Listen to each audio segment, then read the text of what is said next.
à la Cantorade. Venez avec nous sur Radio Laser prendre de la hauteur et du recul sur les interrogations multiples que nous et vous nous posons toutes et tous. Critiquons, proposons, réfléchissons dans l'humour et le respect. Explorez pendant un mois, chaque semaine, un sujet pertinent avec toujours un invité expert. Bonjour à toutes et à tous sur Radio Laser, à la Cantorade qui consacre une troisième chronique à l'arbre à palabre avec Jean-Marc Vornoud. Bonjour Jean-Marc. Bonjour. Sociologue.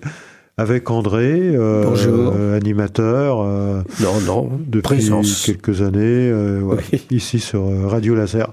Nous allons continuer à parler de l'arbre à palabre et notamment de l'application qui en a été faite à Rennes, Jean-Marc. Dans plusieurs cadres, je crois que c'était au quartier de Maurepas, à Rennes, et au quartier de Villejean. Enfin, tu peux compléter ce que je viens de dire. Qu'est-ce qui a été fait avec toi et avec Fatimata? Alors, on peut dire que au démarrage, c'est Fatimata. Moi, je suis intervenu après, et plutôt dans une association qui s'appelait Mata, qui est une association qui veut dire femme en Haoussa. Hein. Et Haoussa, c'est le langage. C'est une langue. C'est une langue, mais c'est aussi une population en même temps. Haoussa qu'on trouve au Niger, au Nigeria et au Niger, et ce qui fait que les passages de l'un à l'autre, et c'est quand même une langue. On retrouve aussi certains témoignages au Brésil par le biais de l'esclavage. Il y a eu on retrouve également au Brésil. De Haoussa, finalement, qui se retrouvent dans certaines communautés. Comme quoi, la triangulation, elle reste importante aujourd'hui dans ses origines. Mais je veux dire, l'idée de Mata et par rapport à Rennes, de Fatimata, c'était d'être quand même dans une relation d'aide par rapport à des questions de santé. Alors, on a parlé de son fils, qui a été peut-être le point d'origine pour qu'elle puisse venir ici.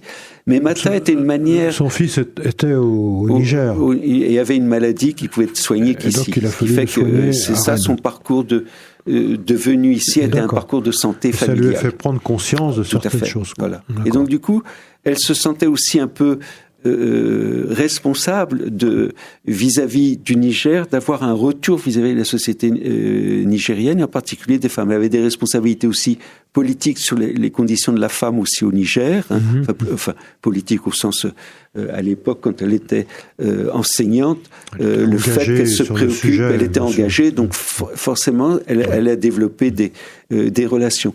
Et donc, l'idée de Mata était de travailler sur une question essentielle de santé qui s'appelait la fistule, et qui faisait que, avec les naissances précoces, se développaient des maladies qui faisaient que les femmes se retrouvaient isolées familialement par des questions. Ça veut dire que la fistule, ça touchait les parties génitales féminines, et que ça se manifestait aussi par un côté pestilentiel qui isolait complètement la jeune femme, finalement, de son lieu. Et donc, petit à petit, il y avait une sorte d'isolement social qui s'était fait, qui a été traité par l'aide de chirurgiens. Le CHU de Rennes a contribué à réparer les fistules là-bas, à former des chirurgiens au Niger, et faire en sorte qu'aujourd'hui la question de la réparation, elle existe. Mata a développé aussi la question de l'insertion économique des femmes, en fait.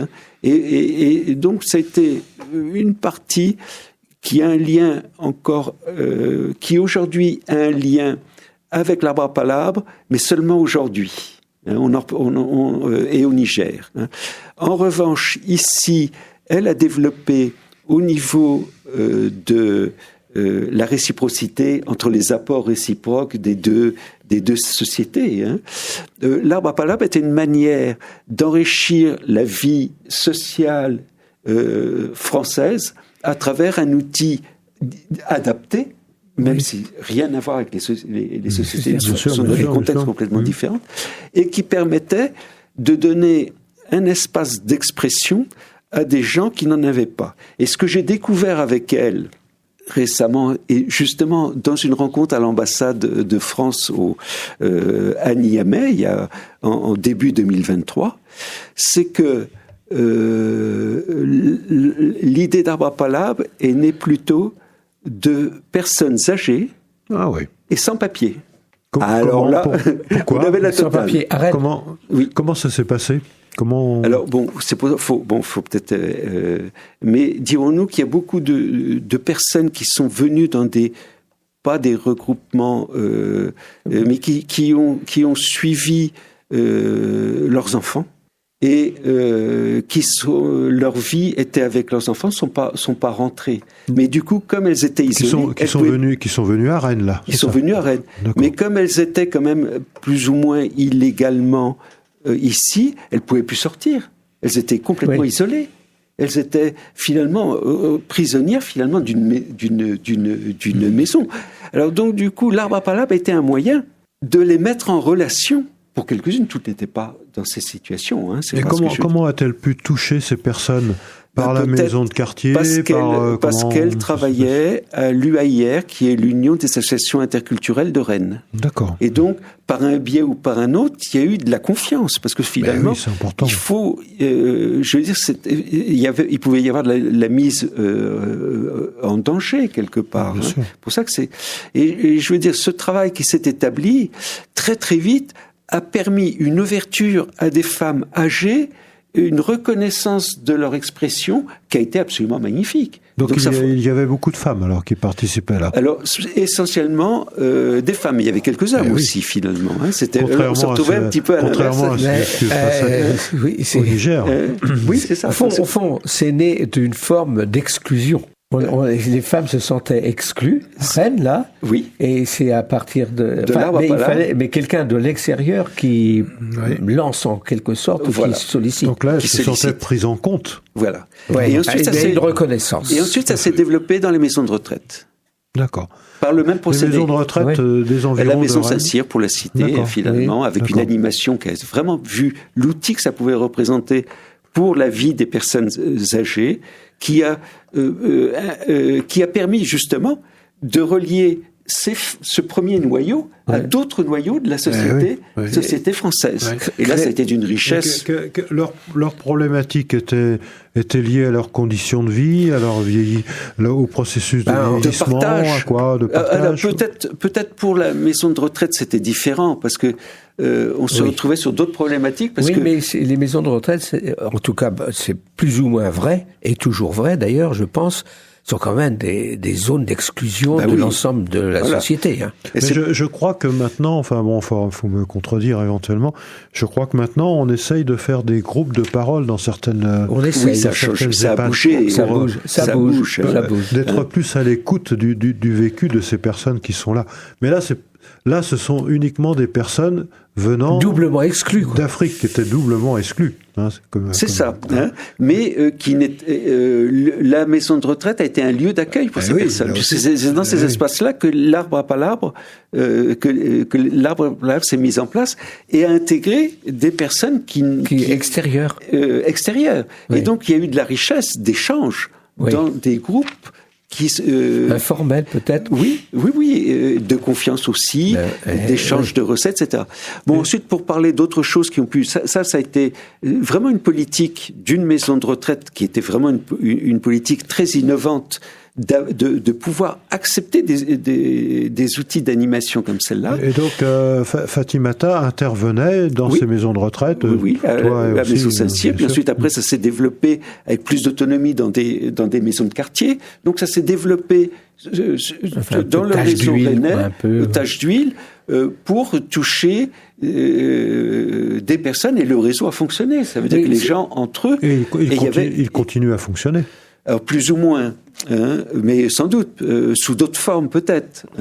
Encore faut-il... Quand quelque chose est initié, après... Oui, voilà, ensuite elles vivent leur... Oui, puis est-ce qu'il y a une reconnaissance institutionnelle de tout ça? Il y a eu, la ville de Rennes a beaucoup aidé. Je veux dire, l'UAIR a été aussi motrice.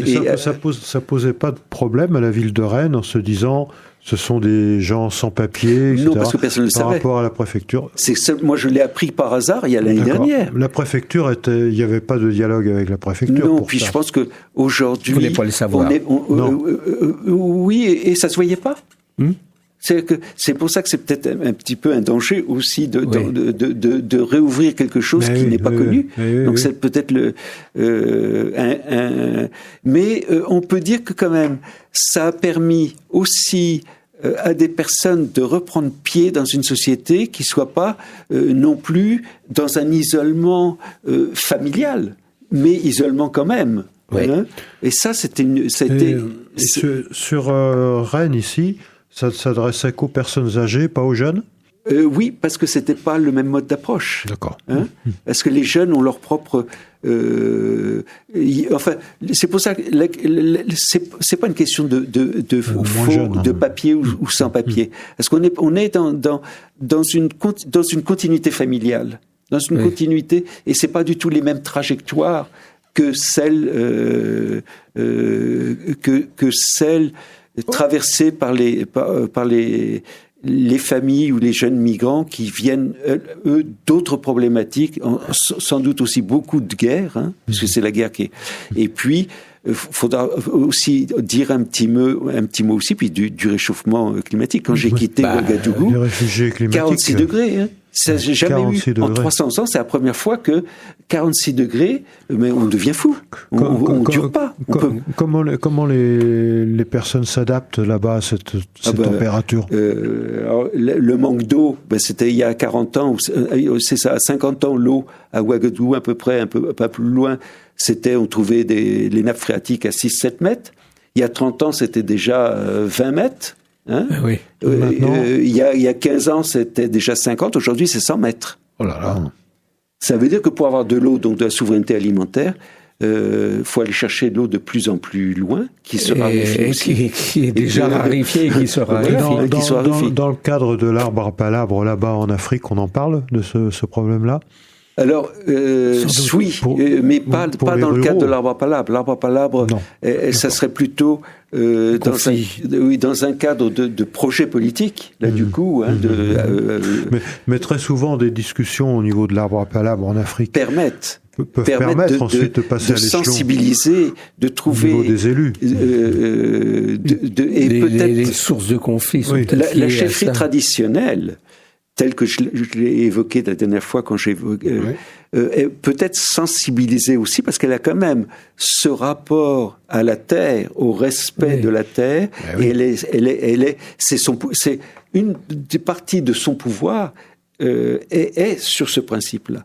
Donc ça serait peut-être une innovation aujourd'hui de penser la tradition dans l'innovation. Et là, ça serait tout à fait nouveau, et c'est peut-être là-dessus qu'on s'engage actuellement. Il y a une réflexion qui se mène là-bas. Tout à fait. Au plus haut c'est le problème, niveau. Un problème central. Et c'est vrai que au Burkina, c'est quand même 75% de la population qui vit en milieu rural, sinon plus. Les villes sont presque organisées aussi quand même avec une petite partie rurale, parce que il y a pas trop d'immeubles. Mais ça s'étend de plus en plus, et avec les déplacés aussi, les déplacés des zones de guerre, la ville prend de plus en plus d'influence, d'où aussi l'importance de pouvoir réinitier les jeunes à un travail qui n'est pas recherché. Parce que l'agriculture, l'idée, et ça c'est pas propre aussi, c'est mondial. C'est mondial. Oui. Au Brésil, on a retrouvé les mêmes questionnements. C'est pour ça que les enjeux entre les trois sont tout à fait reliés. Alors, pour revenir finalement au lieu à Rennes, il y a eu ensuite toujours un peu né, parce que la Maison Saint-Cyr a toujours été un lieu d'effervescence avec peut-être une directrice qui maintenant est à la retraite, qui s'appelle Irène Sipos, et qui a été qui a apporté... Qui est sociologue ? Non, elle est médecin. Gérontologue, peut-être, oui. Je crois qu'elle était sociologue et médecin. Non, mais c'est pas incompatible. Elle a introduit un outil d'évaluation qui était le RAI, qui n'était pas basé sur la pathologie de la vieillesse, mais sur les potentialités de la vieillesse. D'accord. Et donc, du coup, l'arbre à palabre, tout ce qui peut ouvrir, désexclure la vieillesse, elle l'a mis en place à son nom, c'est Irène Sipos. D'accord. Et SCI, non SIPOS. Et elle avait... qui est du CHU non. Peut-être elle intervenait. Et à l'époque, j'avais eu l'occasion de travailler justement sur le rail avec là. J'avais vu aussi sur tous les arbres à palabre qui s'étaient mis en place, et aussi participer au premier bistrot mémoire, qui était une manière de faire sortir les aidants liés aux maladies d'Alzheimer, aux personnes désorientées, dans des cafés. Non, les bistrots mémoire s'adressaient uniquement à des gens qui étaient sans papier ou à tout le monde ? Non, le bistrot mémoire, ça s'adressait surtout à des gens qui étaient avec des maladies d'Alzheimer ou autres, et qui s'adressaient aussi aux parents. On était toujours dans l'exclusion. C'est finalement des gens qui sont les aidants, qui sont avec leurs quelque parents. Part, oui, ils étaient exclus. Et donc ouvrir un café avec des discussions, avec des thèmes. On retrouve l'arbre à palabre. Les deux se sont rencontrés là, à ce moment-là. On ouvrait sur un nouveau champ d'exclusion, qui n'était plus du tout l'autre champ. On voit beaucoup de on voit beaucoup de discussions qui se font, des cafés philo, des cafés sociaux, des cafés mémoire, des cafés etc., cafés aidants, etc. Mais finalement, vous pouvez me contredire, ce sont finalement des arbres à palabre. Tout à fait. Justement, une petite remarque concernant ça. Finalement, c'est la parole qui est présente. C'est partout, c'est la parole. Oui. Et la parole avec la présence des personnes. Oui. Et on vit dans un monde aujourd'hui qui est un peu curieux. C'est que beaucoup de jeunes ont même pas forcément des paroles, mais ont surtout des images, mais pas avec les personnes autour d'eux, mais des personnes dans leur écran. Ah oui, donc l'arbre à palabre dans ces conditions-là a du mal à résister. Donc ce qui veut dire aussi que oui, mais si l'arbre à palabre permet une forme de socialisation, ça peut vouloir dire à contre-coup qu'il y a d'autres formes de socialisation qui peuvent exister avec des personnes virtuelles d'une certaine manière, parce qu'elles ne sont pas en relief, elles ne sont pas en parole, elles ne sont pas à portée de coup, comme dans le dialogue tout à l'heure violent. Parce qu'il y a du physique, là, il y a de la relation, il y a du physique. Pardon, on va devoir finir notre troisième chronique encore, mais je voudrais simplement, est-ce que tu peux nous dresser rapidement, en l'espace de 30 secondes, un bilan de ce qui s'est fait à Rennes. Finalement, ça a apporté quoi au niveau des bistrots mémoire, au niveau des EHPAD, au niveau des quartiers de Villejean et de Maurepas par rapport aux gens qui étaient sans papier, ça a apporté quoi à ces gens-là ? De la mise en relation, de la confiance, on construit d'autres relations dans la ville, on ouvre la ville, et là c'est peut-être, on arrive sur la suite, c'est-à-dire les relations entre ville et campagne et les territoires. Qu'est-ce que c'est qu'un territoire accueillant ? Qu'est-ce que c'est que prendre soin de l'autre ? Là, du coup, ça devient un outil qui peut être lié à des formes de démocratie renouvelée, horizontales, et qui sont à développer. Et là, en ce sens-là, on aura l'occasion vraiment d'ouvrir complètement cette piste-là. Ce que vient de dire là Jean-Marc, ça nous amène à notre conclusion finalement. Tout à fait. De se dire, est-ce que cet arbre à palabre, sous ses formes diverses, on parlait de bistrot mémoire, de bistrot des aidants, de bistrot philo, etc., eh bien ça, est-ce que ça ne pourrait pas s'être appliqué sur Rennes ? Est-ce que ça ne pourrait pas être appliqué dans nos territoires, là, notre territoire qui qui comprend à peu près 77 000 habitants, n'est-ce pas ? Est-ce qu'il n'y aurait pas quelque chose à faire, Jean-Marc ? Ah ben, là, c'est mon rêve, si on peut dire. Donc, ça avance, hein, parce qu'il y a, quand je vois ici, par exemple, on va prendre l'exemple, l'analyse des besoins sociaux à Guichen. Hein, j'ai participé il y a 10 ans maintenant. Qu'est-ce qu'on faisait ? On faisait des arbres à palabres, hein, avec un thème, avec un mode de régulation, avec invitation de gens très différents dans leur composition. Et tous les mois, on se réunissait sur un thème, sur un seul thème.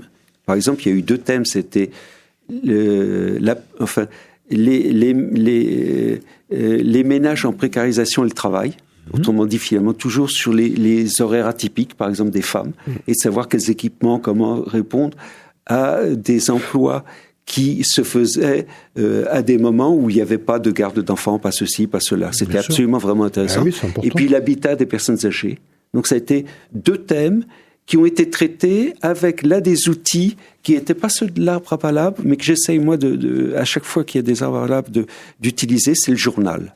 C'était de rendre compte de toutes les expressions qui sont nées dans cette réunion, ce cercle finalement sur un sujet particulier. Et donc il en sortait un journal Ben oui, c'est-à-dire que là c'était moi le rédacteur, en fait, hein, que je soumettais ensuite à l'ensemble des collectifs, et c'est la constitution de ces 8 séances, par exemple, arrivait avec un ouvrage, si on peut dire, constitué avec des pistes tout à fait intéressantes. Et ça a donné quelque chose ?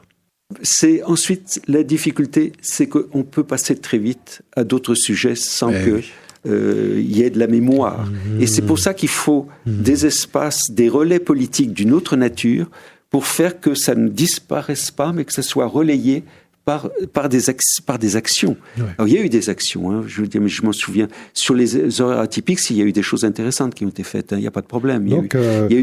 Ça a permis, de fait que les acteurs se rencontrent très vite. Et parfois avec des soucis de récupération.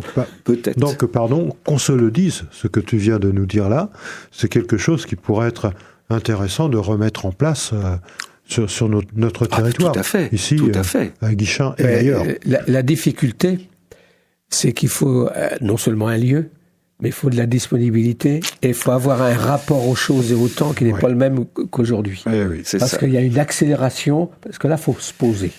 Il faut être capable de s'opposer. Hein. Oui, mais tu as des gens qui n'ont pas le temps. Il faut encourager. Peut-être ils n'ont pas le temps.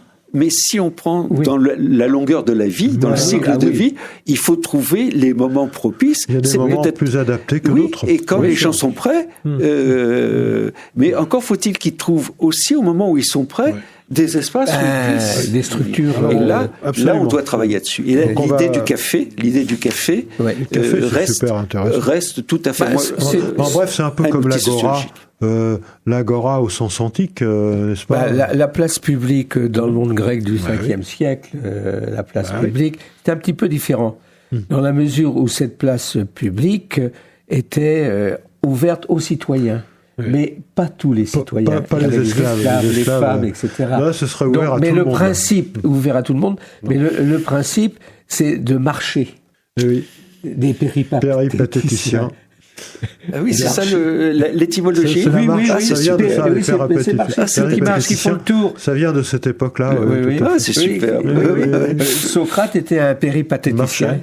Il marchait. C'était un philosophe qui marchait autour de l'agora, à l'ombre si possible, parce que vu le climat. À l'ombre de l'arbre. Comme ça existe en Espagne ou ailleurs, on va être obligé de finir notre chronique. On finit toujours notre chronique donc avec l'espoir que les choses se fassent ici, localement aussi.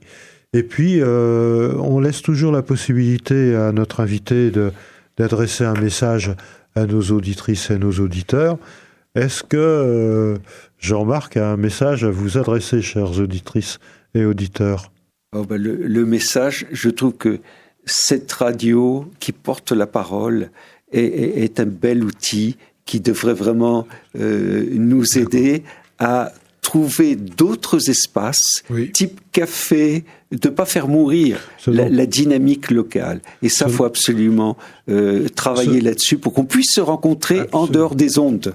Absolument. Merci. Physiquement. Merci Jean-Marc. C'est tout ce que l'on vient de dire d'ailleurs, de toute façon. Merci Jean-Marc Van Hout pour ce dialogue d'1 heure à peu près. Merci André. Camarade. Et au revoir à toutes et à tous. Prenez bien soin de vous. Et portez-vous bien. Et dialoguez ensemble. C'est ça bien, se bien se porter.